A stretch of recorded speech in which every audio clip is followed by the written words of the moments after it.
Hello friends, आज मैं आपके लिए तेरा मेरा साथ रहे का पार्ट नंबर 19 लेकर आई हूँ। घर में शादी की तैयारियां शुरू हो गई थी।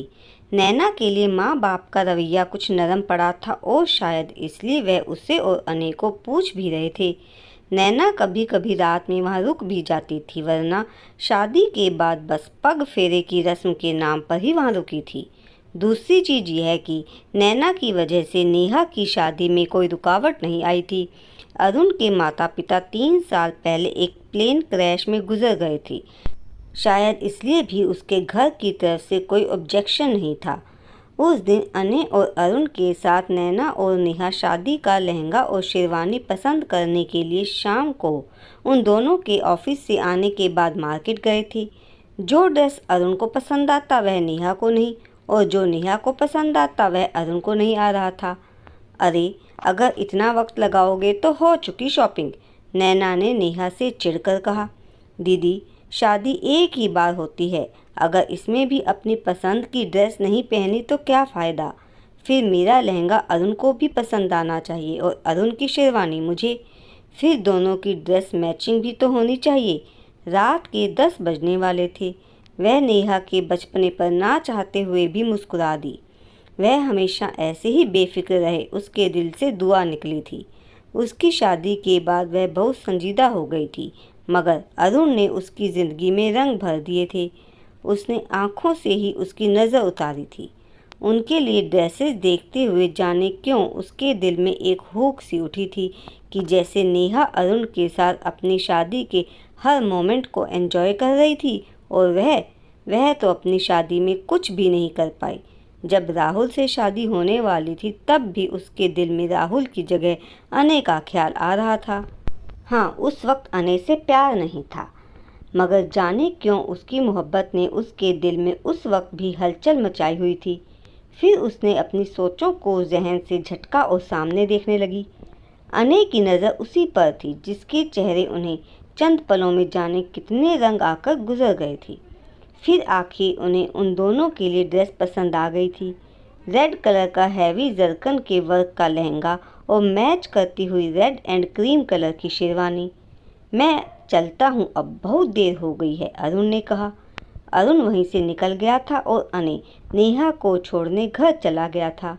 उसका इरादा था कि वह नेहा को ड्रॉप करके नैना के साथ वापस घर लौट जाएगा, मगर नेहा और जगदीश जी के कहने पर वह वहीं रुक गया था। वैसे भी रात के 12 बज चुके थे। नैना की आंखों में उलझन थी। अपने घर में उसके साथ एक कमरे पर रहने में उसे शर्म आ रही थी, मगर वह कुछ भी कहने की पोजीशन में नहीं थी। नेहा नारायणी जी के साथ उनके कमरे में थी और जगदीश जी बैठक में। नैना और अने नेहा के कमरे में रुके थे।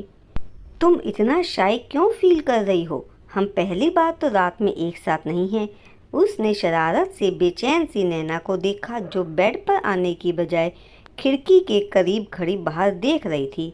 अने की बात पर उसने उसकी तरफ देखा, मगर जैसे शरारत भरे अंदाज से वह उसे देख रहा था। उसने उसे और भी चिढ़ा दिया। प्लीज़ अने, यहाँ ऐसे मत बोलो, कोई सुनेगा तो क्या सोचेगा? वह धीरे से बोली। क्या सोचेगा? हम हस्बैंड वाइफ हैं। तुम्हारे साथ हर वक्त रहने का लाइसेंस है मेरे पास, उसने और भी शौखी से कहा। शर्म लिहाज भी कोई चीज़ होती है, उसने फिर से कहा।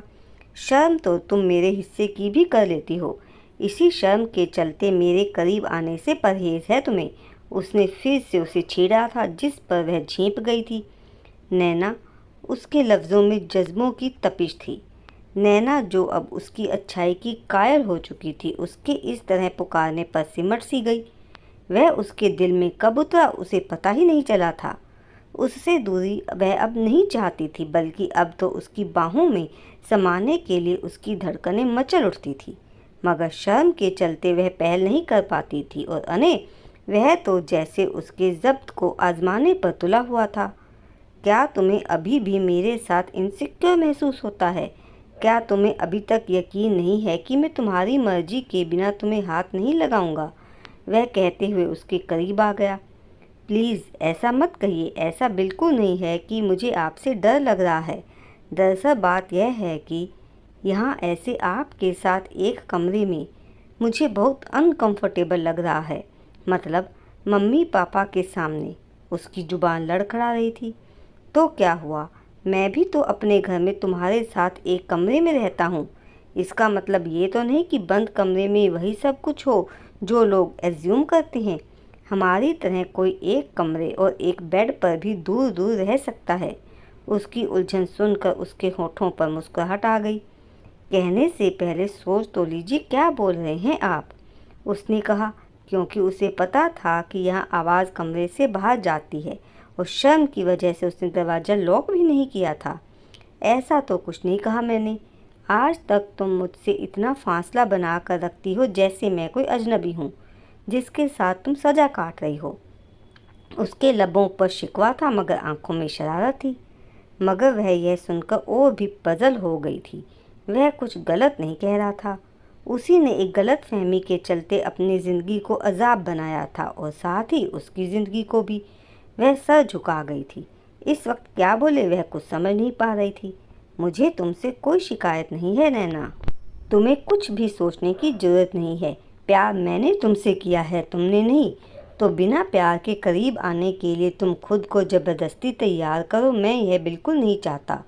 मगर मुझे तुम्हारी मोहब्बत का और तुम्हारी नज़दीकी का हमेशा इंतज़ार रहेगा।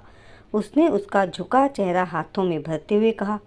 आप बाहर अचानक ही कुछ गिरने की आवाज़ हुई थी और नैना और अन्य ने एक दूसरे की तरफ देखा और बाहर की तरफ बढ़ गए, जबकि बाहर खड़ी नारायणी जी तेजी से अपने कमरे की तरफ बढ़ गई थी। उनके दिल में अटकी फांस आज जैसे निकल गई थी और आज नैना उन्हें बेकसूर नजर आ रही थी। नैना हैरानी से इधर उधर देख रही थी कि वहाँ तो कोई भी नहीं था, जबकि साथ खड़े अने की आंखें सोचने के अंदाज में सिकुड़ गई थी। तो दोस्तों, अब अने को और कितना इंतज़ार करना पड़ेगा जानने के लिए अगला भाग जरूर देखिएगा। धन्यवाद।